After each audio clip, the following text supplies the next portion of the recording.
الحمد لله وكفى والصلاة والسلام على صاحب التاج والمعراج سيد الإنس والجنات محبوب رب الأرض والسماوات اسمه مكتوب في الإنجيل والتوراة أرسله بالحق بشيرا ونذيرا أما بعد فأعوذ بالله من الشيطان الرجيم بسم الله الرحمن الرحيم سبحان الذي يسرى بعبده ليلا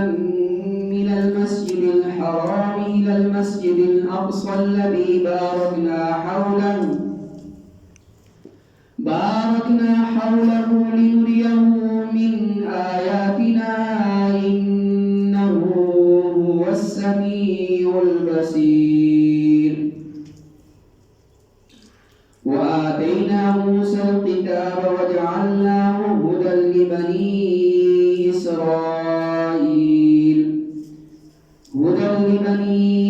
إسرائيل ألا تتخذوا من دوني وكيلا ذرية من حملنا مع نوح إنه كان عبدا شكورا صدق الله مولانا العظيم وقال النبي صلى الله عليه وسلم خير القرون قرني ثم الذين يلونهم أو كما قال عليه الصلاة والسلام جس دور پہ نازاں تھی دنیا اب وہ زمانہ ہم بھول گئے اوروں کو جگانا یاد رہا خود ہوش میں آنا بھول گئے میرے واجب الاحترام سامعین کرام میں آج جس موضوع پر آپ کے سامنے لب کشائی کی سعادت حاصل کر رہا ہوں وہ نبی صلی اللہ علیہ وسلم کا معراج کا واقعہ ہے اور دور حاضر کے حالات ہیں میرے بھائیوں اور دوستوں اللہ تعالیٰ نے قرآن مجید کے 15ویں سپارے کی پہلی آیت سبحان الذی اسری بعبدہ پاک ہے وہ ذات اسری جس نے سیر کروائی بعبدہ اپنے بندے کو لیلا من المسجد الحرام رات میں مسجد حرام سے الی المسجد الاقصی مسجد اقصی تک دیکھیں انسان کی سوچ اور انسان کی فکر اور انسان کا جو دماغ ہے وہ اس چیز کو قبول نہیں کرتا کہ چند لمحوں میں ایک انسان ایک علاقے سے دوسرے علاقے تک کا سفر کر سکتا ہے لیکن دور جدید میں یہ چیز بھی انسان نے اس چیز کے اوپر بھی قابو پایا اور ہم دیکھتے ہیں جہاز میں انسان سفر کرتا ہے اور کئی ہزار کلومیٹر کا سفر وہ چند گھنٹوں میں کر لیتا ہے لیکن یہ چیز اگر 1450 سال پہلے تک لے جائیں جب ایسے کوئی آلات نہیں تھے کوئی ایسے ذرائع نہیں تھے تو اس وقت میں اللہ تعالیٰ نے یہ چیز ممکن بنائی کہ چند لمحوں میں چند سیکنڈوں میں چند منٹوں میں اللہ تعالیٰ نے نبی کریم صلی اللہ علیہ وسلم کو مسجد حرام مطلب مکہ سے لے کر مسجد اقصی بیت المقدس تک کا سفر چند ساعت میں کروایا چونکہ یہ چیز دماغ کے اوپر دماغ اس کو قبول نہیں کرتا ذہن اس کو مانتا نہیں ذہن اس کو ماننے کے لیے تیار نہیں ہوتا اس لیے بعید ہے انسان کی سوچ کے لیے کہ چند لمحے کہ کنڈی ابھی ہل رہی ہے کہ اللہ کے پیارے حبیب مسجد اقصی بھی پہنچ گئے اور مسجد اقصی سے پھر اللہ تعالیٰ عرش جنت کی بھی سیر کر لی، جہنم کے بھی نظارے دیکھ لیے، جنت جہنم کے حالات کو بھی مشاہدہ کیا اور تمام انبیاء کی امامت بھی کر لی اور واپس بھی تشریف لے آئے۔ اگر آج کہ انسان کو یہ پوچھا جائے تو وہ ماننے کے لیے آج بھی تیار نہیں ہوگا، لیکن جب یہ واقعہ پیش آیا اور اللہ کے حبیب نے آ کر لوگوں کو بتایا تو سب سے پہلے تصدیق کرنے والا جو شخص تھا جس نے آپ کی تصدیق کی وہ پیارے حبیب کے یار مزار، یار غار، آپ کے رفیق، آپ کے دوست حضرت ابوبکر صدیق رضی اللہ تعالیٰ عنہ تھے۔ میرے بھائی اور دوستو، واقعہ کیسے پیش آیا کہ نبی کریم صلی اللہ علیہ وسلم آرام فرما رہے تھے کہ فرشتہ آتا ہے اور آپ کو کہتا ہے کہ آپ کو اللہ نے بلوایا ہے۔ نبی کریم صلی اللہ علیہ وسلم تیاری کرتے ہیں، ان کے لیے براق کو لایا جاتا ہے، وہ اس پر سوار ہو جاتے ہیں اور مسجد حرام سے مسجد اقصی کی طرف سفر طے کرنا شروع کرتے ہیں۔ راستے میں چند لوگ آپ کو دیکھتے ہیں اور آپ مسجد اقصی پہنچتے ہیں، وہاں انبیاء کی امامت، انبیاء جمع ہوتے ہیں، سارے لوگ، سارے انبیاء وہاں جمع ہوتے ہیں، اللہ کے حکم پر آپ تمام انبیاء کے امام ہوتے ہیں، آپ ان کو نماز پڑھاتے ہیں۔ وہاں سے پھر عرش معلیٰ کی طرف سفر ہوتا ہے، جنت کا بھی مشاہدہ ہوتا ہے، جہنم کو بھی دیکھتے ہیں۔ تو پھر وہ جب واپس آتے ہیں، بیچ میں بہت سارا واقعہ ہے، لیکن میں بات کو لمبی نہیں کروں گا، آپ نے بہت بات سن چکی ہوگی۔ تو میرے بھائی اور دوستو، اللہ تعالیٰ اس قرآن مجید کی اس آیت میں یہی واقعہ بیان کر رہے ہیں کہ پاک ہے وہ ذات اسرا بیاتہ، جس نے سیر کروائی بیاتہ لیلا من المسجد الحرام، رات میں مسجد حرام سے مسجد اقصی تک، بارکنا حولہ لنریہ من آیاتنا، تاکہ آپ اللہ کی نشانیوں کو دیکھ لیں، اللہ کی نشانیوں کا مشاہدہ کر لیں۔ جب آپ اللہ کی ان آیات کو سنیں گے تو آپ کے ذہن کے جو دروازے ہیں وہ کھل جائیں گے، آپ کو اللہ کے اوپر اور یقین آپ کا قائم ہوگا، آپ کا یقین بڑھ جائے گا کہ جو رب انسان کو پیدا کرتا ہے اس کے لیے کچھ بعید نہیں کہ وہ ایک لمحے میں کچھ بھی کر سکتا ہے۔ جیسے اللہ تعالیٰ کا جب ارادہ ہوتا ہے تو وہ ارادہ کرتے ہیں تو کوئی چیز بھی وجود میں آ جاتی ہے، اسی طرح جب اللہ تعالیٰ چاہتے ہیں کہ وہ چھوٹے سے وقت کو وہ بالکل دنیا کی طرف پھیلا دیں تو وہ بنا سکتے ہیں، مطلب اس وقت کو روک دے اور اس وقت کے اندر بہت سارا کام ہو جائے، یہ اللہ کے لیے بعید نہیں۔ میرے بھائی اور دوستو، اسی لیے کہتے ہیں کہ اس زمین کو جب لپیٹا جائے گا تو یہ پورے جو آپ کو پہاڑ اور یہ ساری چیزیں نظر آ رہی ہیں یہ نہیں ہوگی، یہ پوری دنیا بالکل چٹیل میدان بن جائے گا۔ یہ اللہ تعالیٰ نے اس دنیا کے اندر حسن پیدا کرنے کے لیے پہاڑ لگائے اور اس کے اندر باغات لگائے اور اس کے اندر یہ سبزہ بنایا، یہ اللہ تعالیٰ نے انسان کے لیے بنایا۔ حالانکہ انسان کے علاوہ اللہ تعالیٰ کو اس کی کوئی ضرورت نہیں، یہ سب کچھ اللہ تعالیٰ نے انسان کے لیے پیدا کیا، انسان کی خدمت کے لیے پیدا کیا، انسان کی ضروریات کے لیے پیدا کیا اور انسان کو پیدا کیا اپنی عبادت کے لیے۔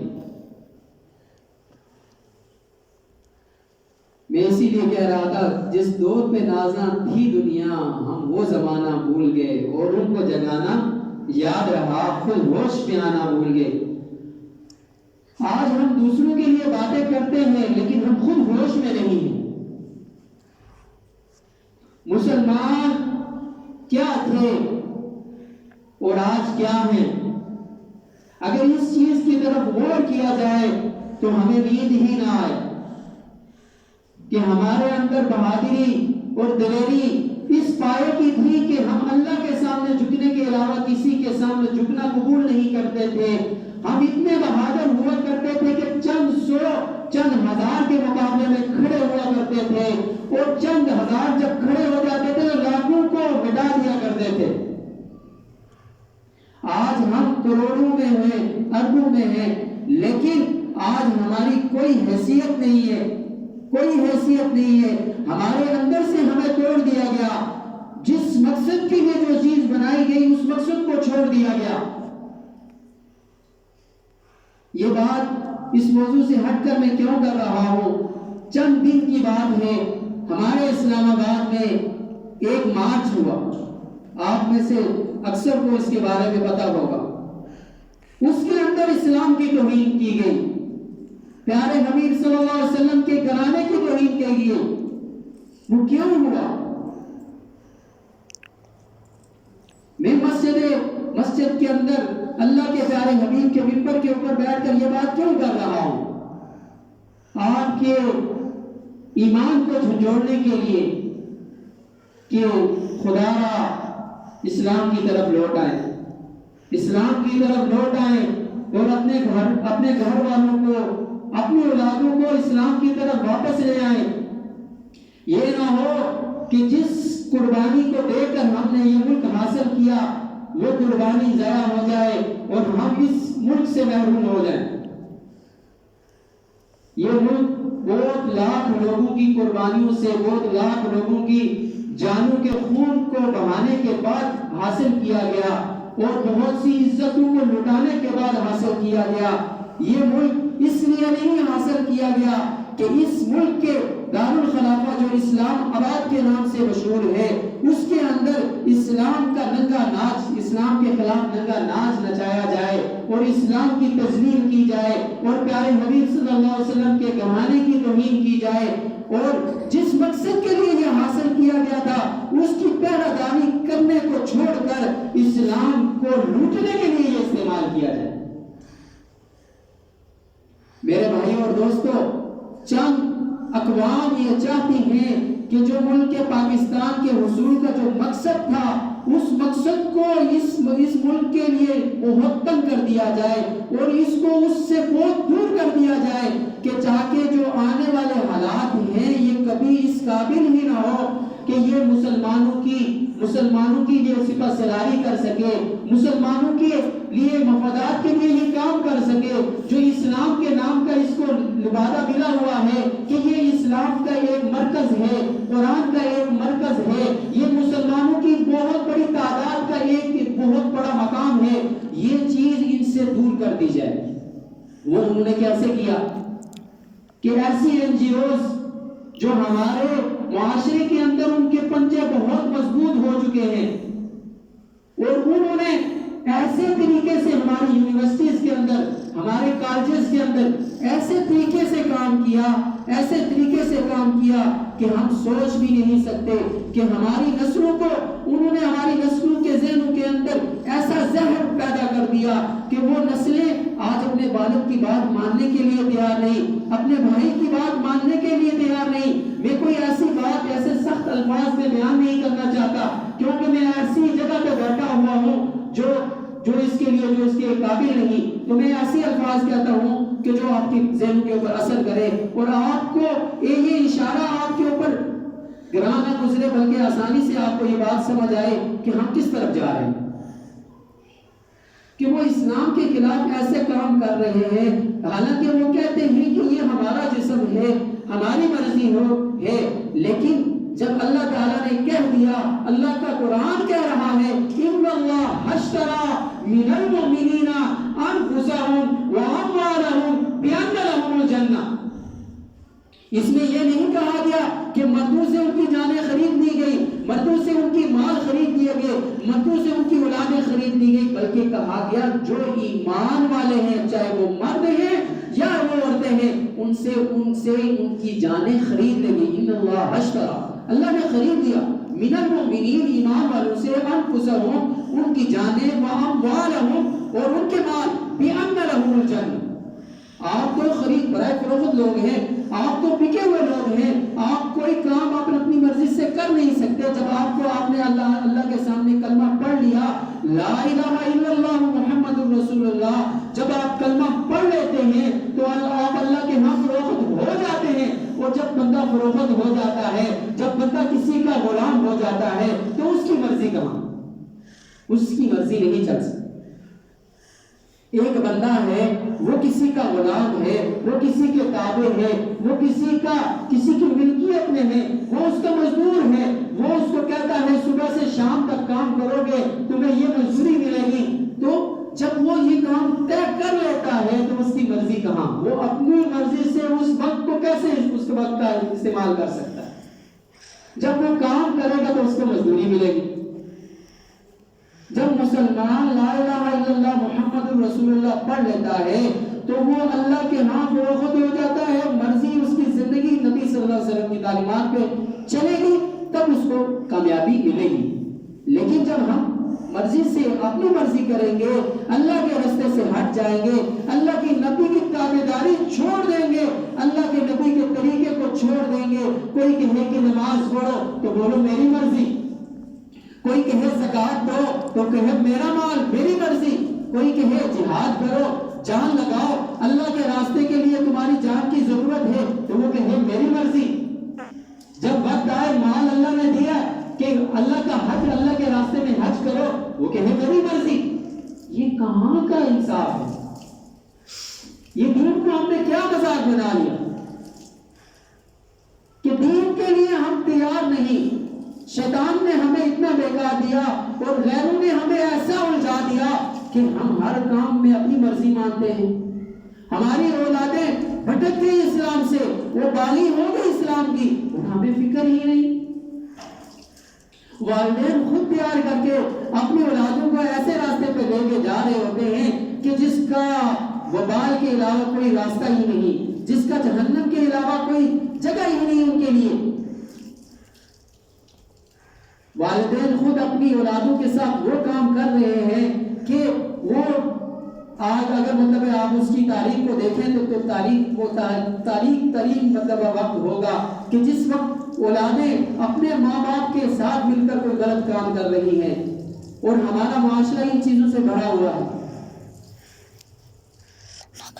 تو میرے بھائیوں دوستوں، میرے الفاظ سخت ہیں لیکن خدا آپ ان باتوں کے اوپر غور کریں اور اپنے معاشرے کو جو ایسی برائیاں ہیں ان سے پاک کرنے کے لیے اسلام کا ساتھ دیں، کیونکہ یہ ملک اسلام کے لیے بنا، یہ قرآن کے لیے بنا، یہ اسلامی نظام کے لیے بنا، اور اللہ کے نبی صلی اللہ علیہ وسلم کے نظام کو عام کرنے کے لیے یہ بنا، اللہ کے نظام کو نافذ کرنے کے لیے، اس کے لیے آسانی پیدا کرنے کے لیے یہ ہم نے یہ ملک حاصل کیا کہ ہم آسانی سے اپنے کام، اسلام کے کام آسانی سے کر سکیں۔ کافر ہمارے راستے میں رکاوٹ ہیں، وہ ہمیں اسلام کے مطابق چلنے نہیں دیتے، تو ہم ان سے الگ ہو کر ایک ایسا ٹکڑا حاصل کر رہے ہیں جہاں پر ہم اسلام کے مطابق ہر کام کریں، کوئی روکنے والا نہ ہو، کوئی وہاں پر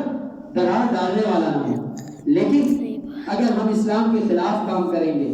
ہمارے گھر میں ہی اسلام نہیں ہوگا، ہمارے بازاروں میں اسلام نہیں ہوگا، ہمارے قانون میں اسلام کی کوئی تعلق نہیں، مطلب شک نہیں ہوگی، تو یہ چیزیں عام ہوگی۔ وہ لوگ جنہوں نے اس کے خلاف بات کی ہے، اللہ تعالیٰ ان کی جان، مال، عزت، آبرو کی حفاظت کرے۔ ہم بھی یہ ایک فریضہ، زبانی فریضہ جو ہے وہ ادا کرنے کی کوشش کر رہے ہیں، کیونکہ اللہ کے نبی صلی اللہ علیہ وسلم نے فرمایا کہ برائی کو دیکھو تو برائی کو روکنے کے لیے 3 درجے ہوتے ہیں۔ کتنے درجے ہوتے ہیں؟ 3 درجے ہوتے ہیں۔ اگر آپ ان درجوں میں ہیں تو آپ اسلام والے ہیں، اگر آپ ان درجوں سے نکل گئے تو آپ اسلام والے نہیں ہیں، کفر والے ہیں، اہل کفر جیسے ہوں گے۔ کون سا درجہ؟ برائی کو دیکھو، سب سے پہلے ہاتھ سے روکو۔ کہاں روکو؟ کس سے روکو؟ ہاتھ سے روکو۔ ہاتھ سے روکنا یہ سب سے افضل ترین درجہ ہے، اور جب آپ ہاتھ سے نہیں روک سکتے، آپ کے پاس اتنی طاقت اور قوت نہیں ہے، تو پھر آپ زبان سے روکو۔ کس سے روکو؟ زبان سے روکو۔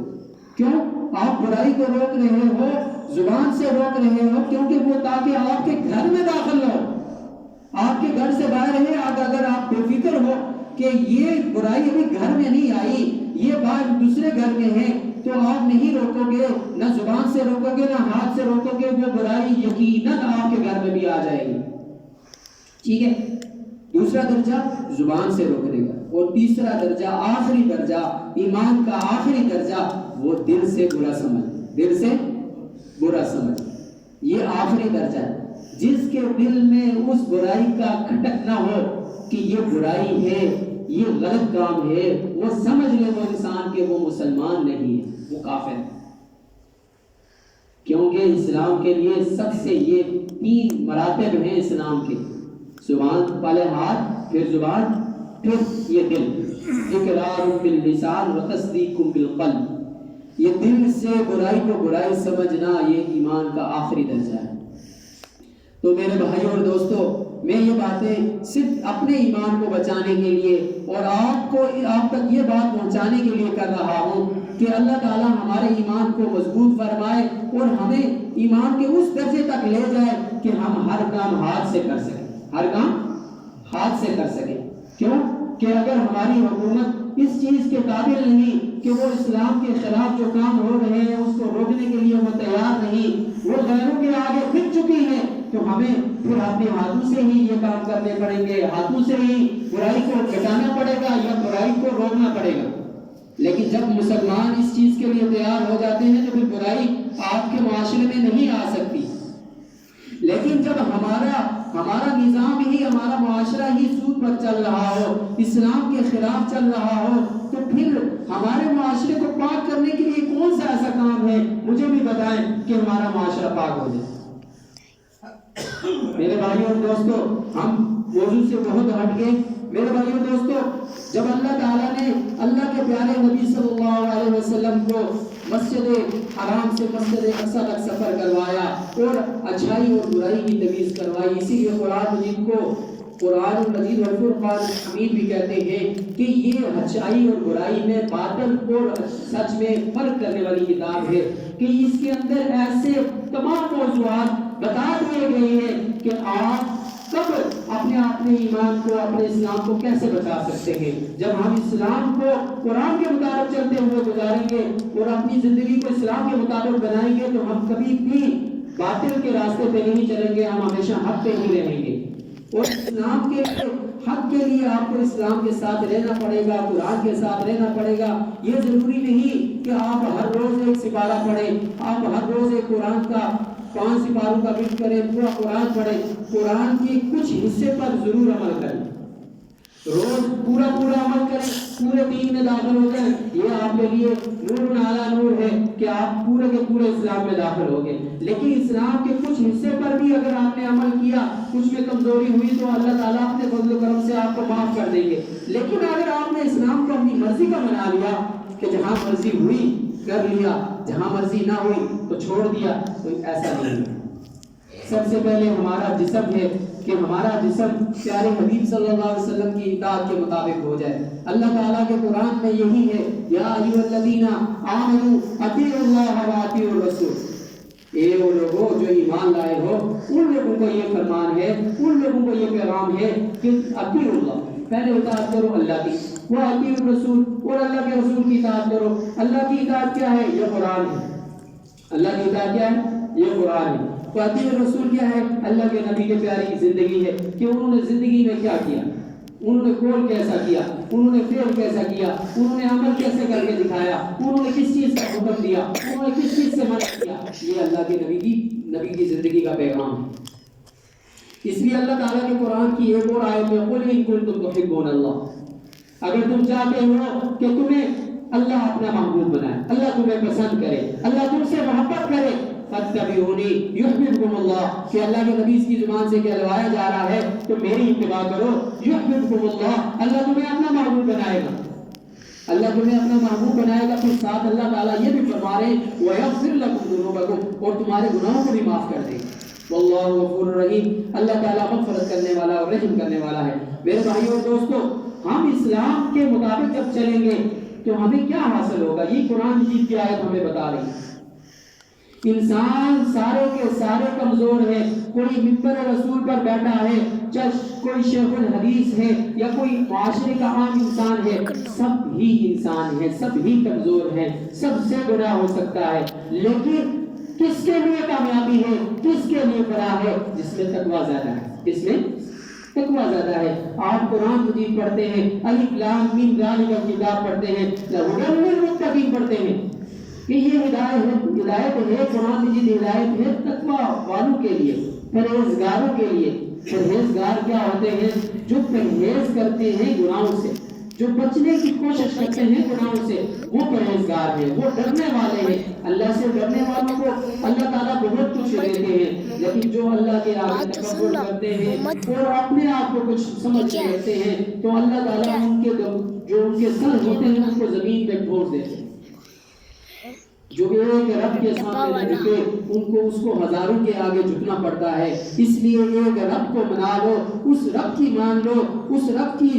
طریقے کے اوپر آ جاؤ تو آپ کو کئی ہزاروں کے آگے جھکنا نہیں پڑے گا، ایک رب ہی آپ کے لیے کافی ہوگا آپ کی مدد کے لیے۔ میرے بھائی اور دوستو، اسلام کے بارے میں جب اللہ تعالیٰ نے کہہ دیا اليوم اکملت لکم دینکم واتممت علیکم نعمتی ورضیت لکم الاسلام دینا، یہ آخری آیت ہے جو اللہ کے حبیب صلی اللہ علیہ وسلم کی زبان سے حجت الوداع کے موقع پر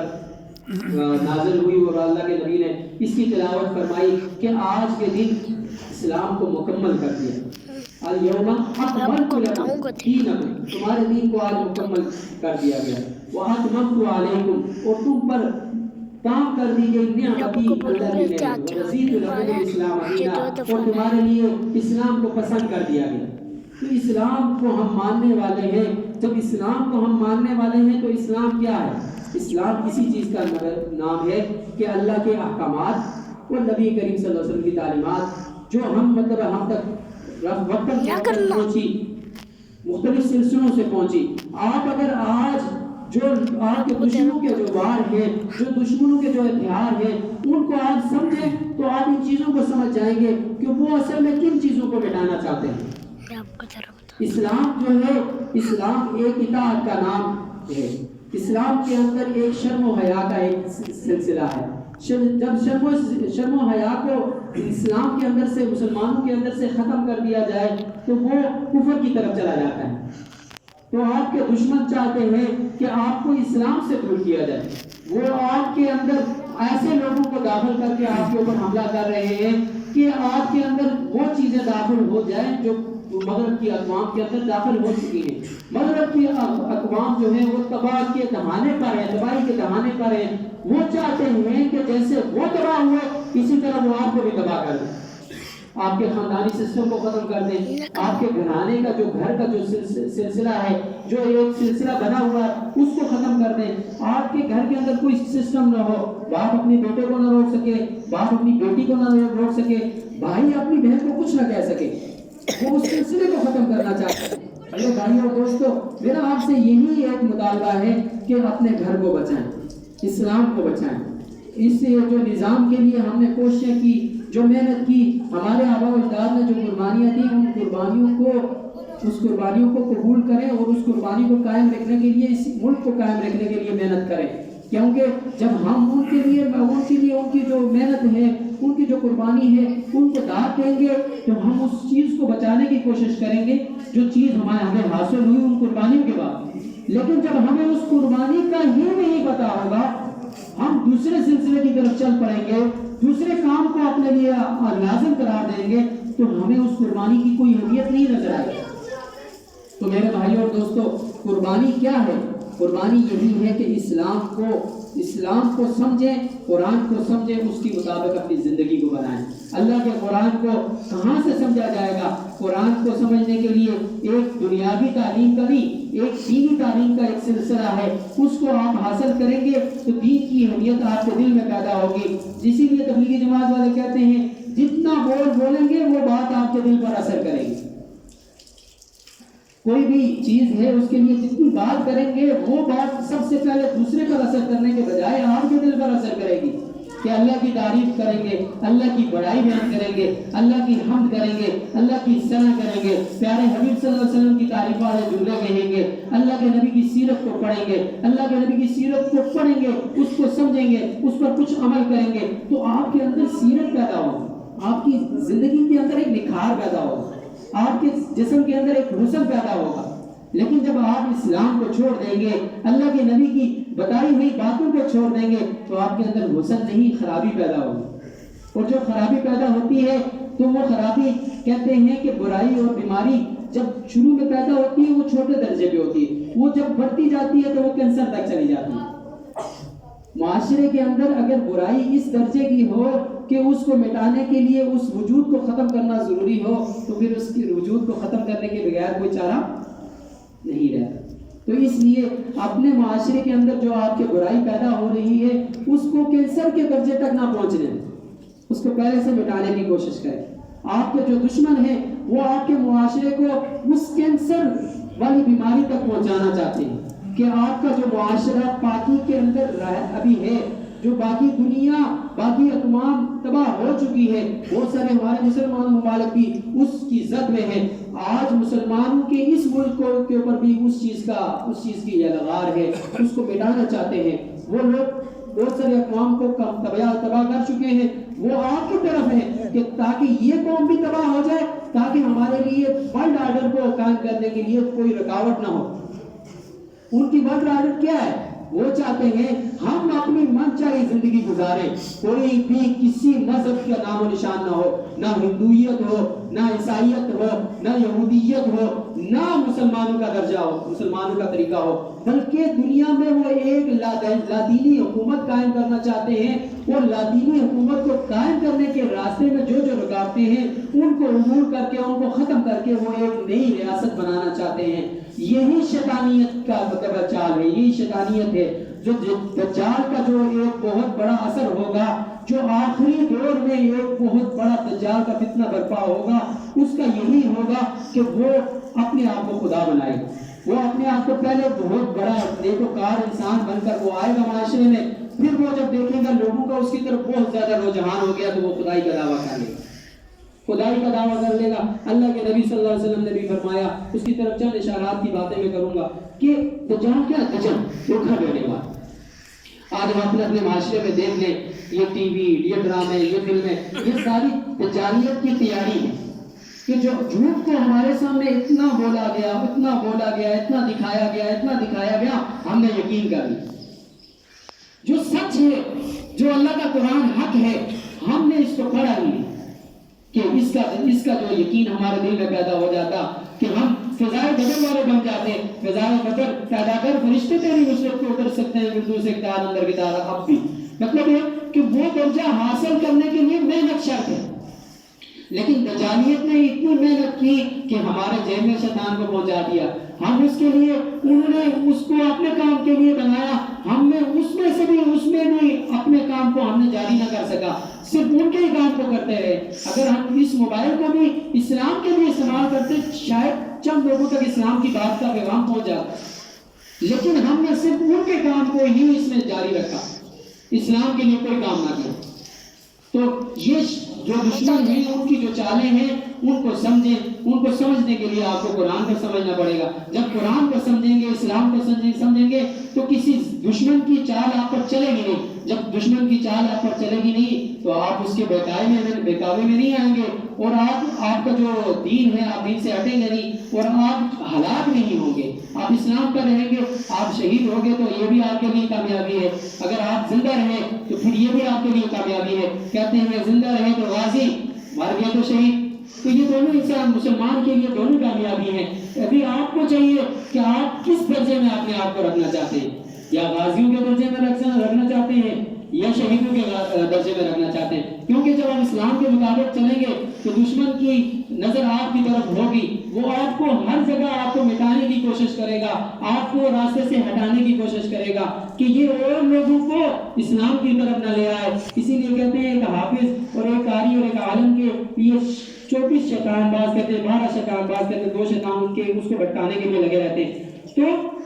کیوں کہ وہ دوسروں کی اصلاح کی کوشش کرتا ہے، وہ خود دوسروں کی بھی فکر کرتا ہے، اپنی فکر کرتا ہے تو دوسروں کی بھی فکر کرتا ہے۔ جب وہ ہٹ گیا تو اور خود بخود ہی دوسرے راستے پہ چل پڑتے ہیں۔ تو اس لیے میرے بھائیوں اور دوستوں، اپنے لیے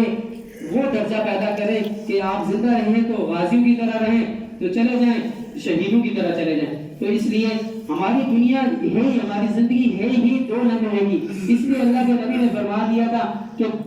دنیا سجن مومن و جنت الکافر، کہ دنیا مومن کے لیے قید خانہ ہے۔ میں نے جب آپ کو پہلے کہہ دیا، جب ہم برائے فروخت لوگ ہیں، تو جب ہم ہیں ہی قید خانے میں تو ہماری مرضی کہاں چل سکتی ہے؟ الدنیا سجن المومن، اپنی بیٹیوں کو اپنے گھر والوں کو، یہ حدیث شریف ہے، اللہ کے پیارے نبی کی سچی زبان کے الفاظ ہیں، یہ بتائیں یہ سمجھائیں کہ یہ دنیا مسلمان کے لیے قید خانہ ہے،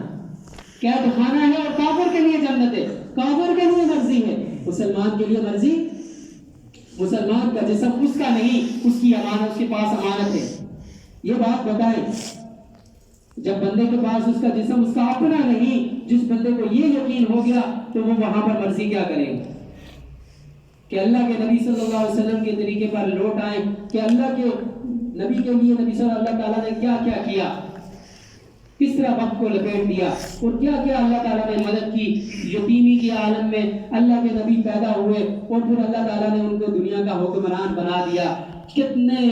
فتوحات کا اللہ نے مشاہدہ کروا دیا، اور نبی صلی اللہ علیہ وسلم کے آخری صحابی، یہ رجب کا مہینہ ہے، ایک لفظ بات کر کے میں بات کو ختم کرتا ہوں، حضرت امیر معاویہ رضی اللہ تعالیٰ عنہ 64 لاکھ مربع کلومیٹر پر وہ حکومت قائم کرتے ہیں، 64 لاکھ مربع کلومیٹر، آج کا یہ ملک 8 لاکھ مربع 7 لاکھ مربع کلومیٹر کا ملک ہے، 64 لاکھ مربع کلومیٹر پر پیارے حبیب صلی اللہ علیہ وسلم کے دوست، پیارے حبیب صلی اللہ علیہ وسلم کے بیوی کے بھائی حضرت امیر معاویہ رضی اللہ تعالیٰ عنہ حکومت کرتے ہیں، اور وہاں پر حفاظ کو قائم کرتے ہیں، حفاظ وہاں قرآن پڑھا رہے ہیں، وہاں اسلام کی ترویج ہو رہی ہے، اسلام کو پھیلایا جا رہا ہے۔ آج ہم کیا کر رہے ہیں؟